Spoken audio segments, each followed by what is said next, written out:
दोस्तों नमस्कार। हमारे YouTube channel S R art education class में आप सभी का स्वागत है। मित्रों, ये महत्वपूर्ण प्रश्नों की श्रृंखला चल रही है। TGT, PGT, LT, GRC, NVS, KVS, DSV आदि परीक्षा में यहाँ से प्रश्न पूछे गए हैं।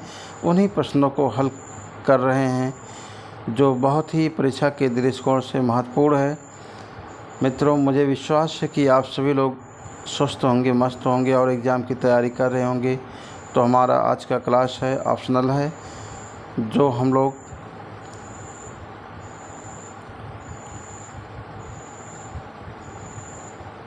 आज इसे लाइव हल करेंगे। और आप लोग क्लास को शेयर कर दीजिए, सब्सक्राइब कर दीजिए, लाइक कर दीजिए, जिससे अन्य लोग को भी क्लास हमारा मिल सके। और जो लोग नए हैं, क्लास को सब्सक्राइब कर लें, जिससे हमारा दूसरा नेक्स्ट वीडियो आप तक पहुंच सके, जिससे आपकी अच्छी से अच्छी तैयारी हो सके, बेहतर तैयारी हो सके, जिससे आपको परीक्षा में महत्वपूर्ण योगदान प्राप्त हो सके। नेक्स्ट प्रश्न है, प्रपेक्ष सिद्धांत में महत्वपूर्ण है। तो प्रपेक्ष सिद्धांत में जो महत्वपूर्ण है,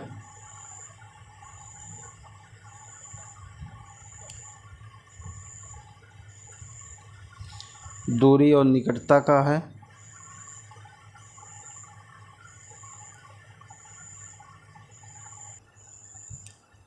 अगला है, दृश्य चित्र में प्रपेक्ष से स्पष्ट होता है। दृश्य चित्र में प्रपेक्ष से स्पष्ट होता है वस्तु की स्थिति, वस्तु का रंग रूप, वस्तु का आयत, उपरोक्त छवि। तो मित्रों, ये 44 का है। ये हमारा होगा वस्तु की स्थिति। वस्तु की स्थिति जो है प्रपेक्ष से स्पष्ट होता है। नेक्स्ट अगला हमारा है, एक मकान का अंकन प्रपेक्ष के सिद्धांत के अनुसार क्या होता है। जैसा कि मकान बनाने का प्रयास किया गया है, मकान बनाया हूँ। एक मकान का अंकन प्रपेक्ष के सिद्धांत के दृष्टिकोण से या उसके अनुसार क्या होता है। ऑप्शन है रैखिक प्रपेक्ष, वाई प्रपेक्ष, साधारण प्रपेक्ष और उपरोक्त में से कोई नहीं। तो हमारा जो होता है मकान का जो है अंकन का जो प्रपेक्ष होता है वो रैखिक प्रपेक्ष होता है। मीन्स रेखाओं के द्वारा पहले उसका जो है मैप तैयार किया जाता है, रैखिक प्रपेक्ष होता है। नेक्स्ट प्रश्न है, विष्णु धर्मोत्तर पुराण किससे संबंधित है। विष्णु धर्मोत्तर पुराण किससे संबंधित है। तो मित्रों, विष्णु धर्मोत्तर पुराण किससे संबंधित है। हमारा जो है 46 का है।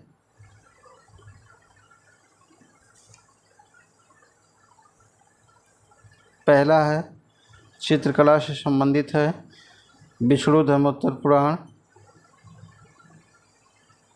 जिसमें अभिनवगुप्त ने 9 रसों का वर्णन किया है। नेक्स्ट इसी क्रम में है, षडंग किससे संबंधित है। षडंग किससे संबंधित है। तो मित्रों, ये चित्रकला से संबंधित है।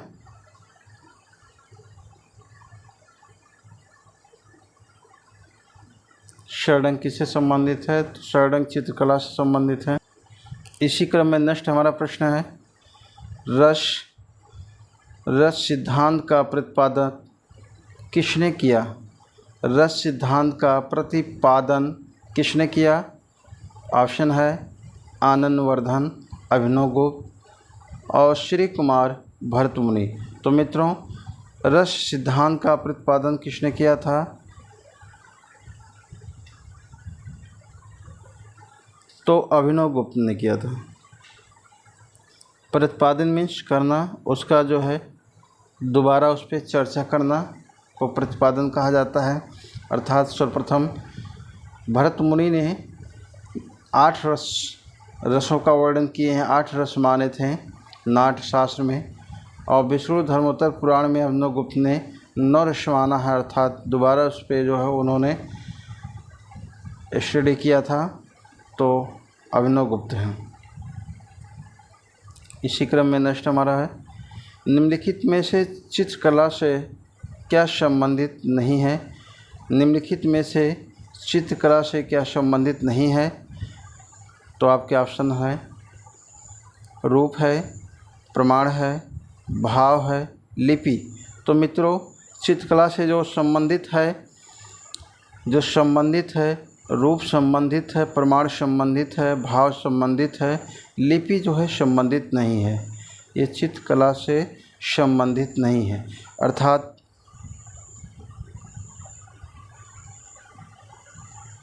आपने चित्रकला में एक श्लोक मिलता है, रूप भेदा प्रमाण भाव लण योजनम सादेशा मणिका भंग।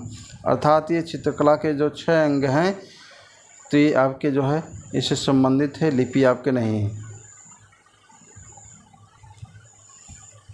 नेक्स्ट इसी क्रम में, चित्रकला में सबसे अधिक किसका महत्व है। चित्रकला में सबसे अधिक किसका महत्व है मित्रों।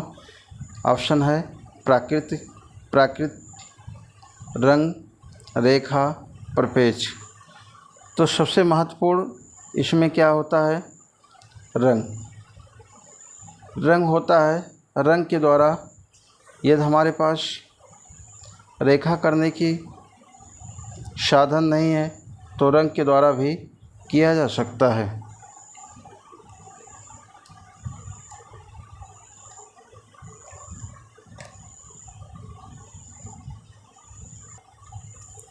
नेक्स्ट इसी क्रम में, लाल रंग किसका प्रतीक है। तो लाल रंग जो प्रतीक है मित्रों, प्रेम का प्रतीक है। लाल रंग जो है प्रेम का प्रतीक है।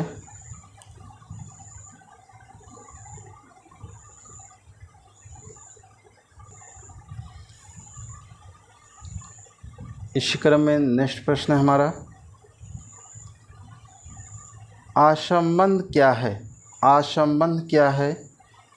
तो रेखा, वर्ण, मूर्ति, अनुपात। मित्रों यहाँ चित्रकला की बात हो रही है तो जिसमें रेखा होता है, रूप होता है, वर्ण होता है, पोत होता है, अंतराल होता है। अर्थात मूर्ति जो है ये असंबंध है, अर्थात इससे मेल नहीं खा रहा है आपका जो है सी,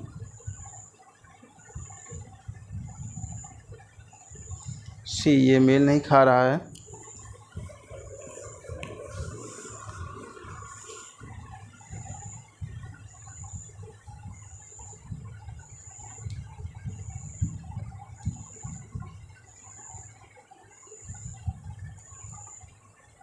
अगला प्रश्न है,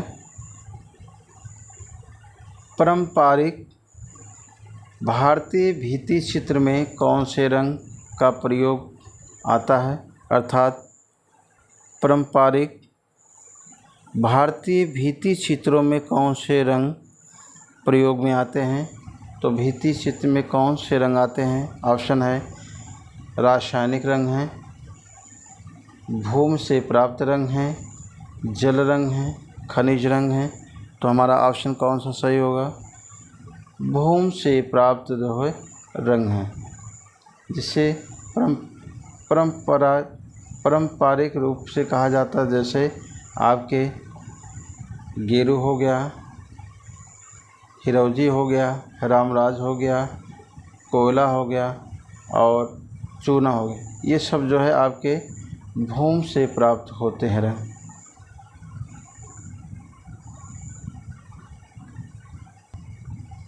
नेक्स्ट महत्वपूर्ण प्रश्न है, जल रंगीय वाश पेंटिंग को जल में कितनी बार डुबाया जाता है। मित्रों इसके पहले भी प्रश्न हम पढ़ चुके हैं और बता भी दिए थे, इसका भी उत्तर बता दिए थे उसी समय। जल रंगीय वाश पेंटिंग को जल में कितनी बार डुबाया जाता है, ये प्रश्न पूछा गया था 2016 में टीजीटी में। 1 बार, 2 बार, 3 बार, आवश्यकता अनुसार। तो मैं बताया था कि आवश्यकता अनुसार, जितने बार कलाकार को आवश्यकता होगा, जितना बार उसे ज़रूरत होगा, उसे उतना बार डुबोकर कार्य किया करेगा वो। जल में उतना बार उसे डुबोएगा। नेक्स्ट है अगला प्रश्न हमारा 55 का है, सबसे हार्ड पेंसिल कौन सी होती है? सबसे हार्ड पेंसिल कौन सी होती है मित्रों? तो सबसे हार्ड पेंसिल जो होती है वो आपका एच होता है। क्या होता है? आपका एच होता है, एच। और सबसे शार्प कौन सा पेंसिल होता है? तो 9B होता है। इसी क्रम में नेक्स्ट हमारा प्रश्न है मित्रों, किन किन रंगों के मिलाने से ग्रे रंग बनता है? किन किन रंगों को मिलाने से ग्रे रंग बनता है? तो हमारा ऑप्शन है काला और हरा है, काला और नीला है, काला और पीला है, काला और सफ़ेद है। तो काला और सफ़ेद से ग्रे रंग बनता है। काला और सफ़ेद से क्या बनता है? ग्रे रंग बनता है।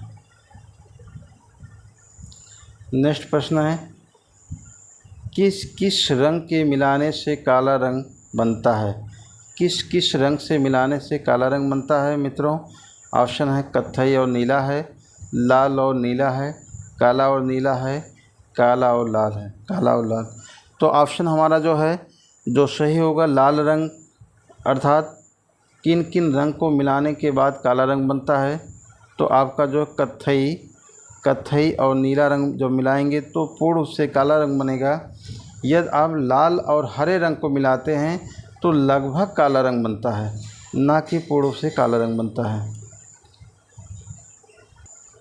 इसी क्रम में नेक्स्ट प्रश्न है मित्रों, किस किस रंग को मिलाने से कत्थई रंग बनता है? किस किस रंग को मिलाने से कत्थई रंग बनता है? तो ऑप्शन है नीला प्लस पीला है, दूसरा है लाल प्लस हरा है, अगला है काला प्लस हरा है, डी है पीला प्लस हरा। तो किस किस रंग के मिलाने के बाद जो है आपका जो है कत्थई रंग बनेगा? तो कत्थई रंग बनने का जो आपका है लाल और हरा, क्या लाल और हरा जब मिलाते हैं तो कत्थई रंग बनता है।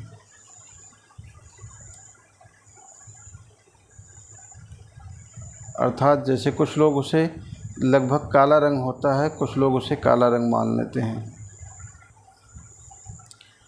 अगला प्रश्न है, भारतीय चित्र षडंग के सूत्रधार कौन हैं?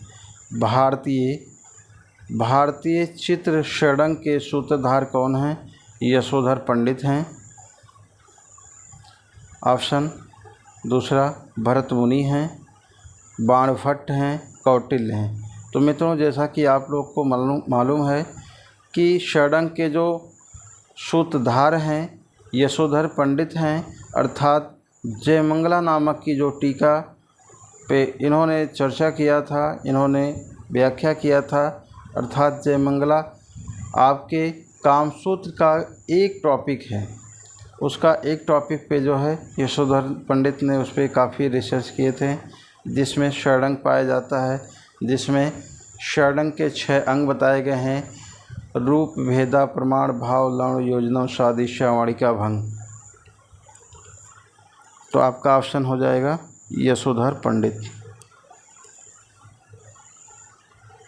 इसी क्रम में नेक्स्ट है, ओस्टवाल्ड ने कितने रंगों का रंगत चक्र रखा है? तो ओस्टवाल्ड ने कितने रंगों का रंगत चक्र रखा है? 4 है, 5 है, 6 है, 7। मित्रों 4 है। 60 का ए 4 रंग को रखा था।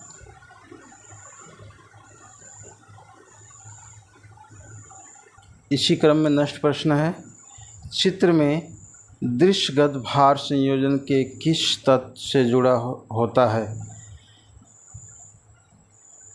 61 है, चित्र में दृश्यगत भार संयोजन के किस तत्व से जुड़ा रहता है? तो मित्रों ऑप्शन है संतुलन है, सामंजस्य है, अनुपात है, सहयोग है। तो संतुलन से जुड़ा रहता है। दृश्यगत जो भार होता है वो संतुलन होता है। अगला है, उत्कीर्णकार किसके द्वारा संपादित होता है? तो मित्रों मूर्ति द्वारा जो है संपादित होता है। किसके द्वारा संपादित होता है? 3D। मूर्ति को 3D कहा जाता है, अर्थात चित्रकला को 2D कहा जाता है। तो 3D के द्वारा, मूर्ति के द्वारा संपादित होता है उत्कीर्णनकार। इसी क्रम में नेक्स्ट प्रश्न है, कणवत रेखाएं क्या प्रभाव प्रकट करते हैं? कणवत रेखाएं क्या प्रभाव प्रकट करते हैं? मीन्स ऑप्शन है व्याकुलता है, आकांक्षा है, बेचैनी है, मौन है। मित्रों 63 का जो हमारा जो है 63 का जो प्रश्न है उसका उत्तर होगा व्याकुलता। क्या होगा? व्याकुलता। व्याकुलता कणवत में होता है इस प्रकार से, रेखाएं यदि अपने ध्रुव पर लंब रेखा में अगर खड़ी है रेखा, ये लंब रेखा है, यदि हमारा गौरव तिरंगा झंडा है, जैसे ये यदि अगर नीचे की तरफ खड़े होने के बजाय जब नीचे की तरफ गिरने लगता है तो हमारी व्याकुलता बेचैनी बढ़ जाती है। अर्थात ऐसा भी हम कह सकते हैं कि जो हमारा बजट होता है, जैसे लंब है तो ये संतुलन है, संतुलन बना रहता है हमारा। यदि हमारे बजट धीरे धीरे, चाहे हमारे देश की राष्ट्र की जो है GDP की बात हो, चाहे हमारे घर की जो है वो बैलेंस की बात हो, जब धीरे धीरे ख़त्म होने लगता है, वो गिरने लगता है, हमारे जो है आय से ज़्यादा जब खर्च बढ़ जाते हैं या खर्च ज़्यादा होने लगते हैं तो ये व्याकुलता होती है। अर्थात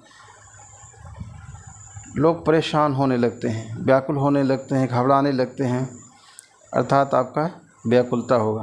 अगला है प्रजनन। प्रजनन एवं विकास का प्रतीक रंग कौन सा होता है? प्रजनन का मतलब होता है जन्म। विकास का प्रतीक कौन सा होता है? मीन्स जो विकास का प्रतीक है मीन्स वो ऑप्शन है लाल है ऑप्शन में, हरा है, नीला है और पीला है। मित्रों आपका जो है हरा है, हरा जो ये विकास का है और शांति का प्रतीक है, या ठंडा रंग के नाम से भी जाना जाता है। जैसे पेड़ पौधे हरे भरे हैं, ये प्रजनन करते रहते, आगे बढ़ते रहते हैं, अर्थात ये विकास का प्रतीक है। इसी क्रम में नेक्स्ट हमारा प्रश्न मित्रों बहुत ही महत्वपूर्ण है, कौन सा रंग ज्ञान को प्रदर्शित करता है? तो ज्ञान को जो प्रदर्शित करता है 65 का जो प्रश्न है वो नारंगी है। नारंगी जो है रंग है वो ज्ञान को प्रदर्शित करता है। इसी क्रम में नेक्स्ट हमारा प्रश्न है,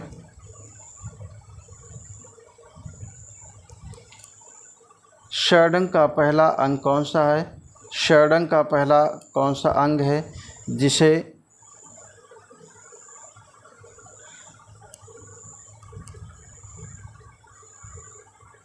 यशोधर पंडित ने लिखा था टीका जय मंगला में। तो षडंग का जो पहला अंग है कौन सा है? ऑप्शन में है प्रमाण है, भाव है, रूप भेद है, वाणिका भंग है। तो मित्रों ये आपका हो जाएगा रूप भेद। चूँकि जो श्लोक है, श्लोक याद कर लीजिए आप लोग, रूप भेदा प्रमाण भाव लौण योजनम सादिशा वाणिका भंग। अर्थात रूप जो है ये आपका रूप भेद आपका ये प्रथम जो है अंग का जो है भाग है। इसी क्रम में नेक्स्ट प्रश्न है 67 का, कलना प्रवरणम चित्रम धर्म काम मोक्षम किस पुस्तक के उद्घटित है? तो मित्रों ये पुस्तक के उद्घटित हैं 67 के हैं। प्रश्न जो है आपका चित्रसूत में इसकी जो है वर्णन मिलता है।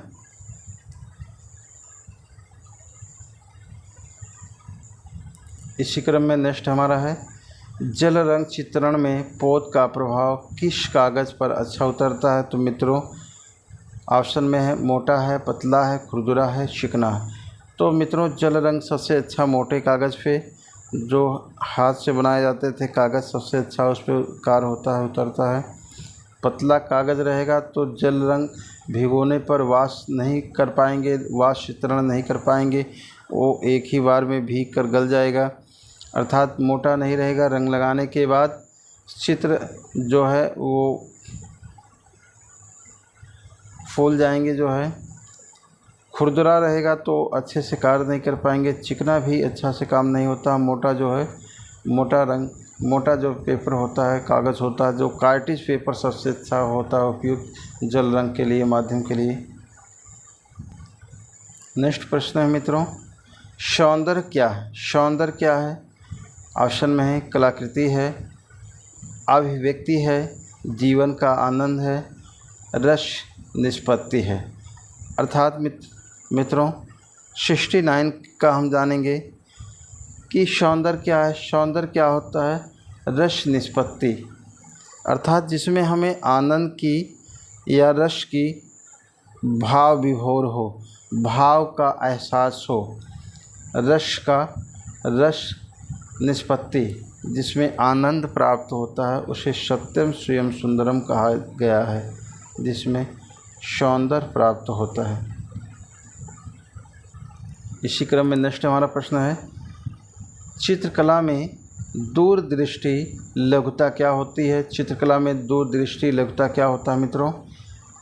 ऑप्शन है लंबाई गुणे चौड़ाई गुणे ऊंचाई, ऑप्शन है लंबाई गुणे चौड़ाई गुणे गहराई, ऑप्शन है ऊपर से नीचे की ओर दृश्य या नीचे से ऊपर की ओर दृश्य। उपयुक्त सभी। तो मित्रों ऑप्शन हमारा रहेगा सी। कोई चित्र बनता है तो चित्र में गहराई नहीं होता है, ऊपर से नीचे की ओर और नीचे से ऊपर की ओर दृष्टि। अर्थात कोई चीज़ बनाया जाता है तो उसे दूरदृष्टि लघुता कहा जाता है। अर्थात कहने का तात्पर्य है मित्रों, जो चित्र में जो वस्तु पास की वस्तुएं दिखाई जाती हैं उसे बड़ा बनाया जाता है, और जो दूर की वस्तुएं बनाई जाती हैं उसे छोटा बनाया जाता है। उसके तुलना में 1:2 बनाया जाता है, दूर की वस्तु को छोटा बनाया जाता है, जिसे चित्रकला के दृष्टिकोण से दूरदृष्टि लघुता कहा जाता है। इसी क्रम में नेक्स्ट हमारा प्रश्न है, मनुष्य अपने भावों को कला के द्वारा प्रकट करता है, यह कथन किसका है? मनुष्य अपने भावों को कला के द्वारा प्रकट करता है, यह भाव किसका है? ऑप्शन में है रविन्द्रनाथ टैगोर का है, बी आपका है जयशंकर प्रसाद का, सी रस्किन का है, क्रोचे। तो रस्किन महोदय ने कहा है कि मनुष्य अपने भावों को अभिव्यक्ति करता है, अपने भाव को प्रकट करता है। किसने कहा है? रस्किन महोदय ने। इसी क्रम में हमारा नेक्स्ट है,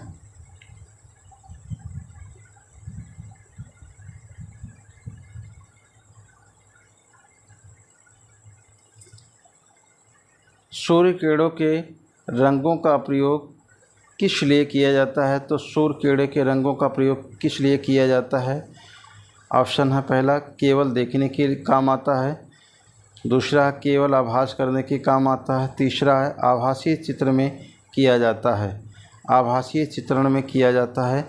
ऑप्शन हमारा है सी।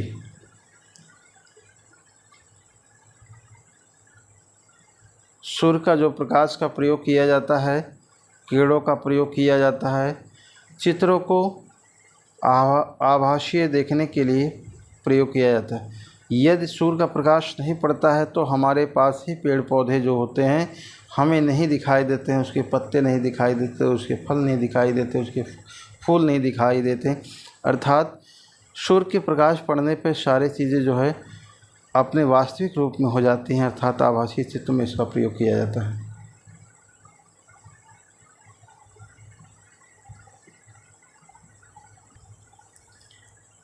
नेक्स्ट सिद्धांत तौर पे किया जाता है। ऑप्शन हमारा है, नेक्स्ट प्रश्न है 73 का, एक पूर्ण चित्र में कितने ग्राउंड सतह होते हैं मित्रों? ये बहुत महत्वपूर्ण है। एक पूर्ण चित्र में कितने ग्राउंड सतह होते हैं? तो ऑप्शन आपका क्या है? ऑप्शन 1 है, 2 है, 3 है और अनंत। यहाँ यदि अगर 6 दिया होता, यहाँ यदि सतह अनेकों सतह होते हैं, यहाँ यदि 6 दिया होता तो आपका सही हो जाता। किसी पूर्ण चित्र में जो सतह होते हैं, कितने सतह होते हैं? अनगिनत में ऑप्शन नहीं है, इसलिए अनगिनत दिया है, तो यहाँ 6। किसी भी घनाकृति में 6 सतह होते हैं, अर्थात दर्शक को 3 सतह दिखाई देता है। लेकिन यहाँ आपको लिखना नहीं, ऑप्शन में अनगिनत दिया गया, अनगिनत रहेगा। आपको ये केवल जानने के लिए बताया हूँ मैं, ये आपको लिखना नहीं है कि आपको लिखना रहेगा। अर्थात यदि 6 देता है तब सही आपका रहेगा, नहीं तो अनगिनत ही सही रहेगा। क्योंकि ऑप्शन में जो रहेगा उसी को आप सही करेंगे। तो ऑप्शन 1 तो सही है नहीं, 2 तो सही है नहीं, 3 तो है नहीं, 6 है तो अनगिनत दिया, तो ऑप्शन आपका ये अनगिनत ही सही होगा। इसी क्रम में हमारा नेक्स्ट प्रश्न है मित्रों,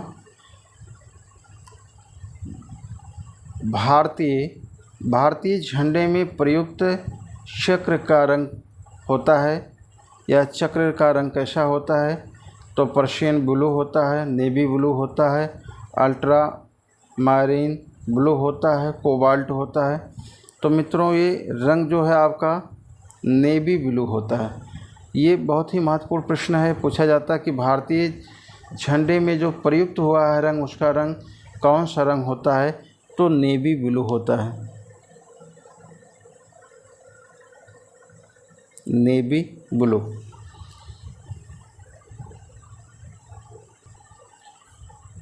इस क्रम में नेक्स्ट हमारा प्रश्न है महत्वपूर्ण, परीक्षा के दृष्टिकोण से जो परीक्षा में निरंतर पूछे जा रहे हैं ऐसे प्रश्न। टेम्परा तकनीक में किस माध्यम का प्रयोग होता है? टेम्परा तकनीक में किस माध्यम का प्रयोग होता है? तो मित्रों टेम्परा प्रयोग होता है जल रंग। ऑप्शन है जल रंग, पेस्टल रंग, तेल रंग, एक्रिलिक रंग। तो 75 का आपका ऑप्शन है जल रंग। जो टेम्परा होता है, टेम्परा जो है वो आपका जल रंग होता है। अर्थात टेम्परा का मतलब होता है किसी एक रंग को मोटा मोटा लगाया जाए, किसी एक रंग को लेकर मोटा मोटा रंग लगाया जाए, इस माध्यम को टेम्परा माध्यम कहा जाता है। जैसे ब्लैक कलर को उठाकर जो है सफ़ेद धरातल पे, सफ़ेद कागज़ पे ब्लैक कलर मोटा मोटा पोत दीजिए, लगा दीजिए, उसे टेम्परा विधि कहा जाता है। इस क्रम में नेक्स्ट है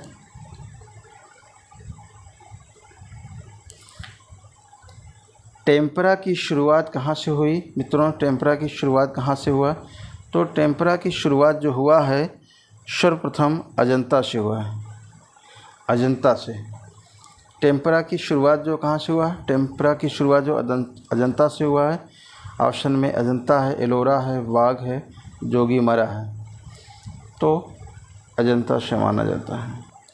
इसी क्रम में नेक्स्ट हमारा है बंधक किस में प्रयुक्त किया जाता है? बंधक किस में प्रयुक्त किया जाता है? बंधक किस में प्रयुक्त किया जाता है मित्रों?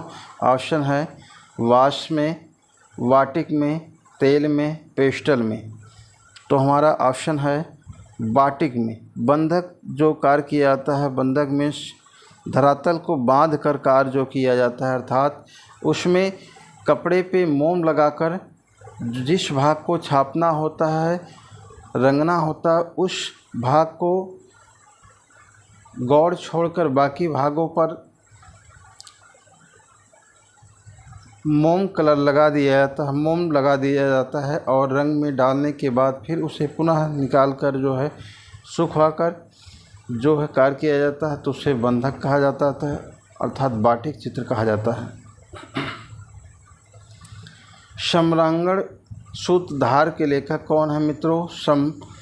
सम्रांगण सूत्रधार के लेखक जो हैं, इसके पहले की वीडियो में बताया गया था, उसके लेखक, ग्रंथ और ग्रंथों के लेखक के बारे में बताया गया था, तो राजा भोज हैं। ऑप्शन में आपके हैं क्या क्या है? ऑप्शन में आपके हैं राजा भोज हैं, भरत मुनि हैं। भरत मुनि नाट्यशास्त्र के जो रचयिता हैं। सोमेश्वर भी नहीं है, भयजीत नहीं है, चित्तलक्षणम के हैं आपके राजा भोज। राजा भोज हैं, सम्रांगण सूत्र के लेखक हैं। इसी क्रम में नेक्स्ट प्रश्न है, नाट्यशास्त्र के प्रेरणता कौन है? नाट्यशास्त्र के प्रेरणता कौन है मित्रों? तो नाट्यशास्त्र के जो प्रेरणता हैं, ऑप्शन के दृष्टिकोण से देखिए ऑप्शन में क्या क्या है। भरत मुनि हैं, वात्स्यायन हैं, यशोधर पंडित है, कालिदास हैं। तो आपके भरत मुनि हैं। नाट्यशास्त्र जो है भरत मुनि ने लिखा था, वात्स्यायन ने कामसूत्र लिखा था, यशोधर पंडित ने जयमंगला लिखा था, कालिदास ने अलग लिखा था। तो ये आपके भरत मुनि हैं। नाट्यशास्त्र के प्रेरणा जो है भरत मुनि हैं। नेक्स्ट है, वर्ण के लिए भारतीय चित्रकला के शरणंग किस शताब्दी का प्रयोग किया है? अर्थात वर्ण के लिए भारतीय चित्रकला का शरणंग किस शताब्दी का प्रयोग किया गया है? तो वाणिका भंग आपका ऑप्शन में है। रूप भेद है, तो वर्ण मीन्स होता है, रंग होता है, उसका किसके लिए प्रयोग किया गया है? तो ऑप्शन में है रूप भेद है, प्रमाण है, वाणिका भंग है, लौण योजना है। तो हमारा जो हो जाएगा वाणिका भंग। वाणिका भंग जो शब्द का प्रयोग किया है शरणंग में, अर्थात रंग के लिए या वर्ण के लिए वाणिका भंग का प्रयोग किया गया है। इसी क्रम में नेक्स्ट हमारा प्रश्न है, बहुत ही महत्वपूर्ण है मित्रों। अरस्तु के अनुसार कला क्या है? तो अरस्तु के अनुसार जो कला है, ऑप्शन आपका है अनुकृति है, प्राकृतिक है, अभिव्यक्ति है, अनुकृति है। तो अनुकृति कला क्या है? अरस्तु के अनुसार प्रकृति की अनुकृति करता है। अनुकृति मीन्स कलाकार जो है प्रकृति को ही देखकर बनाने का कार्य करता है, अनुकृति करता है, अनुकरण करता है।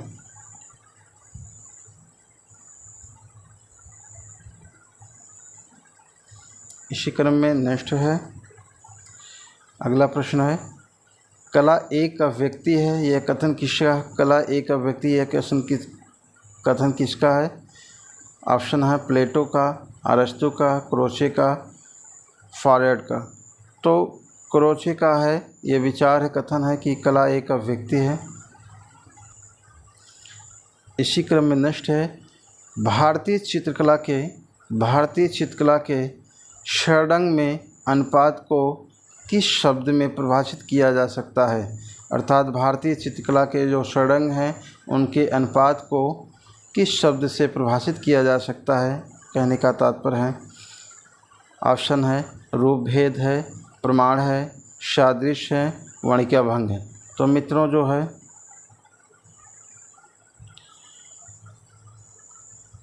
प्रमाण के द्वारा किया जा सकता है, प्रमाण के द्वारा परिभाषित किया जाता है, अनुपात को प्रमाण से जोड़ा जाएगा, माना जाएगा। नेक्स्ट है 85 है, मोनोक्रोम क्या है? मोनोक्रोम क्या है मित्रों?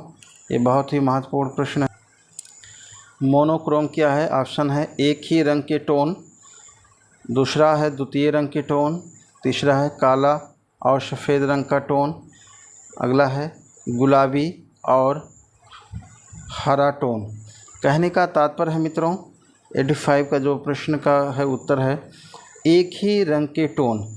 अर्थात आपने देखा होगा कि एक ही रंग के अलग अलग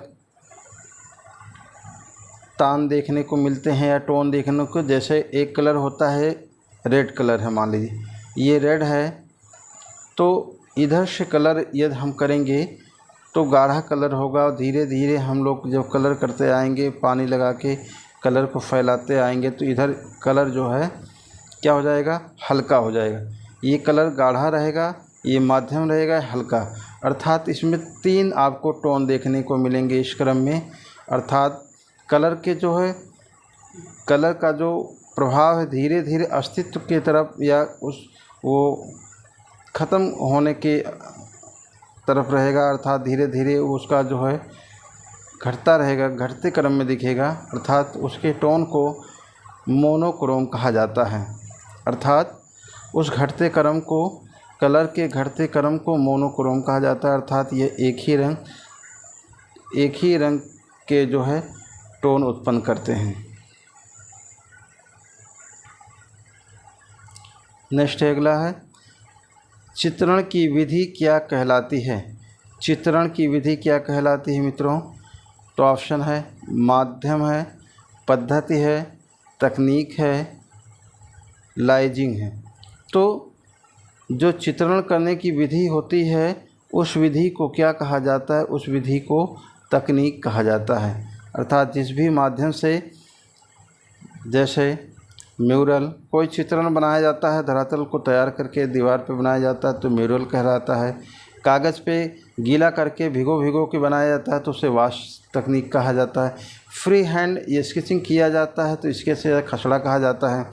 अर्थात जिस भी माध्यम से बनाया जाता है, जो चित्र बनाया जाता है जिसमें अलग अलग मटेरियल की आवश्यकता होती है या एक ही रंग से बनाया जाता है तो उसे पेस्टल कलर कहा जाता है। जो भी सारे चीज़ें हैं अर्थात उस विधि को जो है तकनीक कहा जाता है, भिन्न भिन्न तकनीकों के द्वारा कार्य करना। नेक्स्ट हमारा है, फ्रेस्को की तकनीक कौन सी है? फ्रेस्को की तकनीक कौन सी है मित्रों? तो 87 है। 87 जो है हमारा है,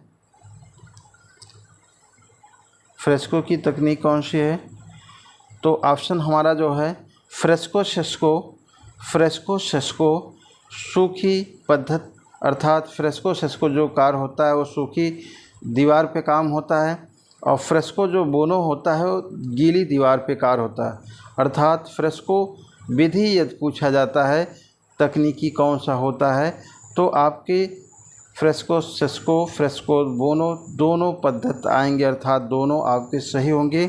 ऑप्शन सी, ए और बी दोनों है। चूँकि केवल फ्रेस्को पूछा है तकनीकी कौन सी है तो फ्रेस्को सेस्को, फ्रेस्को बोनो दोनों आएंगे। सूखी भित्ति पे जो कार्य होते हैं वो भी आएंगे, गीली भित्ति पे जो कार्य होते हैं वो भी आएंगे।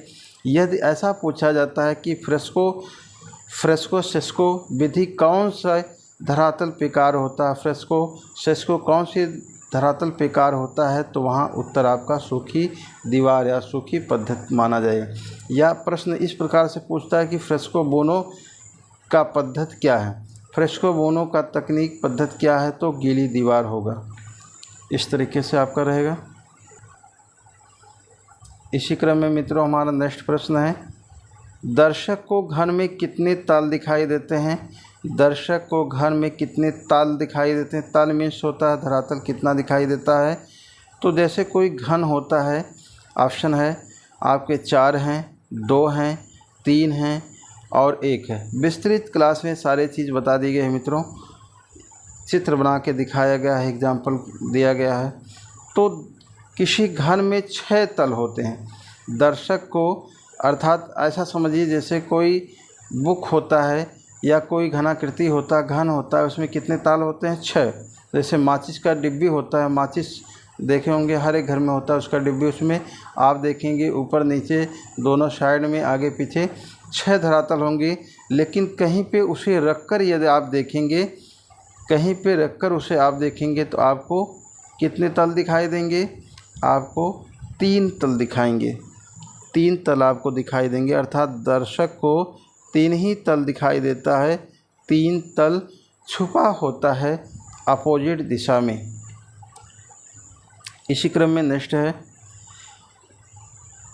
सेरीग्राफी से किस कपड़े का प्रयोग किया जाता है? सेरीग्राफी से किस कपड़े का प्रयोग होता है मित्रों? तो टेरिन,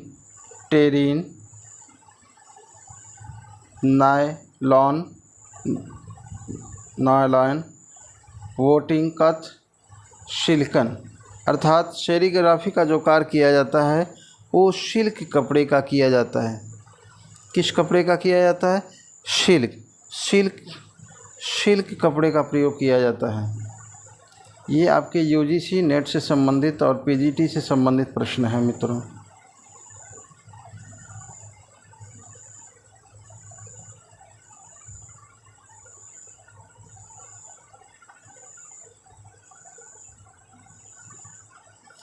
नेक्स्ट ऑप्शन है आपका, अगला प्रश्न है 19 का, प्राइमिंग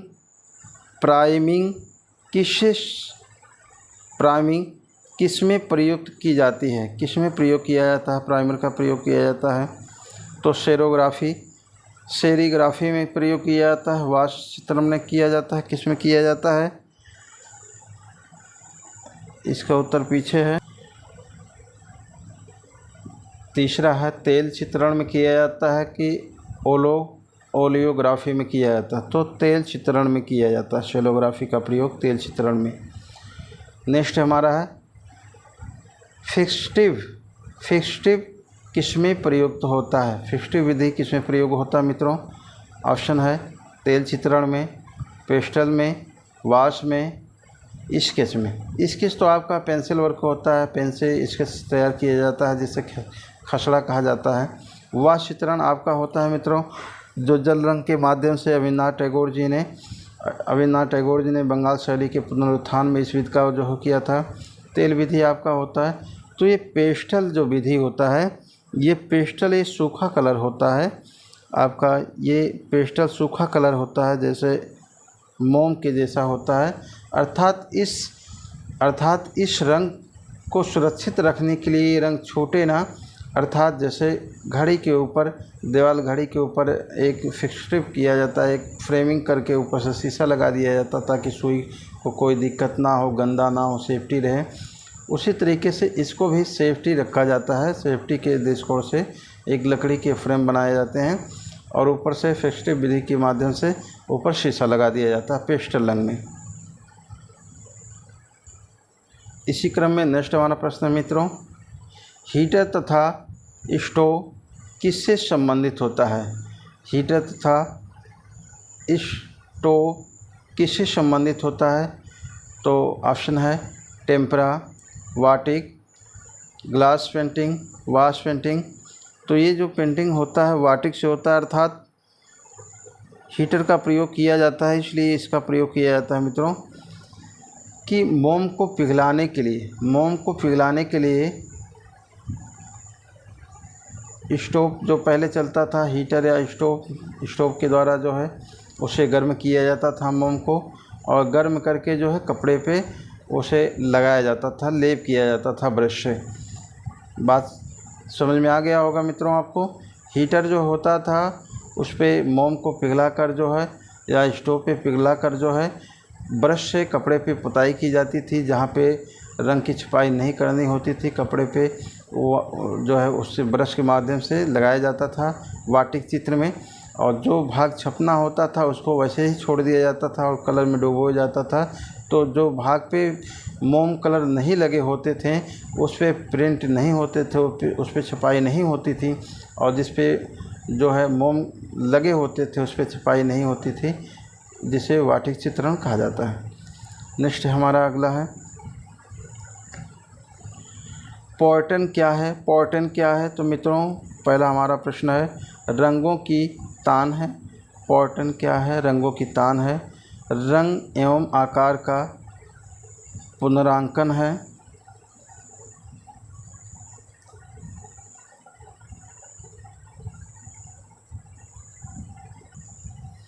पुनरांकन है। सी है खनिज रंग है, खनिज आकार है। डी है रेखांकन तकनीक है। तो हमारा जो है रंग तथा अंकन का पुनरांकन है, ये हमारा सही है ऑप्शन। इसी क्रम में अगला हमारा प्रश्न है 94 का, जो बहुत ही महत्वपूर्ण है। टेक्सचर क्या है? टेक्सचर क्या है? ऑप्शन है धरातल का गुण है, तेल की प्रकृति है, तकनीक है, सही अनुपात है। मित्रों जो टेक्सचर होता है वो टेक्सचर किसे कहते हैं? टेक्सचर मीन्स होता है आपका धरातल का गुण होता है। क्या होता है? धरातल का गुण होता है। अर्थात टेक्सचर के माध्यम से जैसे धरातल को तैयार किया जाता है रंग को लगाकर, जैसे जो दीवारें ऊबड़ खाबड़ होते हैं वहाँ प्लास्टर करके इसके बाद पेंट लगा दिया जाता है, टेक्सचर लगा दिया जाता है, जिस पे चित्रण करना आसान हो जाता है और अच्छा उभरता है। या आपने देखा होगा कि टेक्सचर मीन्स प्राइमर लगा दिया जाता है। लकड़ी पे यदि काम किया जाता है तो पहले प्राइमर लगा दिया जाता है और जो छिद्र होते हैं भर जाते हैं, जिससे आसानी काम करने में आसानी होता है, जिससे हमारा जो धरातल होते हैं वो गुणवान हो जाता है या हमारा धरातल अच्छा बेहतर बन जाता है, उसे टेक्सचर कहा जाता है। जैसे कहते हैं कि कई टोन लगाना, कई स्तर लगाना, टेक्सचर लगाना, कई टेक्सचर लगाना, जिससे धरातल पे फिनिशिंग आ जाता है। अगला है 95 है, चारकोल किस लकड़ी से बनती है? मित्रों चारकोल किस लकड़ी से बनती है? तो 95 जो है ये हमारा जो सागौन लकड़ी से बनता है, सागौन लकड़ी से बनता है। इसी क्रम में अगला है 96 प्रश्न है, कैथारसिस का प्रसिद्ध किसने प्रतिपादित किया? तो ऑप्शन है प्लेटो, फायड, अरस्तु, रस्किन। तो अरस्तु ने जो है प्रकट किया था या प्रतिपादित किया था। इसी क्रम में हमारा नेक्स्ट प्रश्न है, इंट्रोगैलियो क्या है? इंट्रोगैलियो क्या है? तो ऑप्शन है छपाई का प्रथम अंकन है, छपाई का प्रथम अंकन है। दूसरा है सेरीग्राफी है। तीसरा है छापा कला है और कोलोग्राफ है। तो इंट्रोगैलियो क्या होता है? ये आपका होता है, इंट्रोगैलियो जो होता है वो छाप कला होता है। ये छपाई की जाती है, चाहे लकड़ी के उड के द्वारा छपाई की जाए, चाहे आपके जो है रेशम के कपड़े के द्वारा छपाई की जाए। इस क्रम में महत्वपूर्ण प्रश्न हमारा है, आधुनिक वुडकट छापा चित्रकला वुडकट का रंग लगाने के लिए किसका इस्तेमाल करते हैं? तो किसका इस्तेमाल करते हैं मित्रों? नंबर 1 ब्रश, कपड़ा, स्क्रैपर, रोल। तो रंग लगाने के लिए किसका प्रयोग करते हैं? सबसे उत्तम जो होता है वो डी होता है, हमारा जो है रोल के द्वारा, एक रोल के द्वारा उस पर जो है जैसे एक बेलनाकार होता है रोल होता है और वुडकट के जो छापा कला होती है उस पर लगा दिया जाता है, रोल के द्वारा रंग लगा दिया जाता है।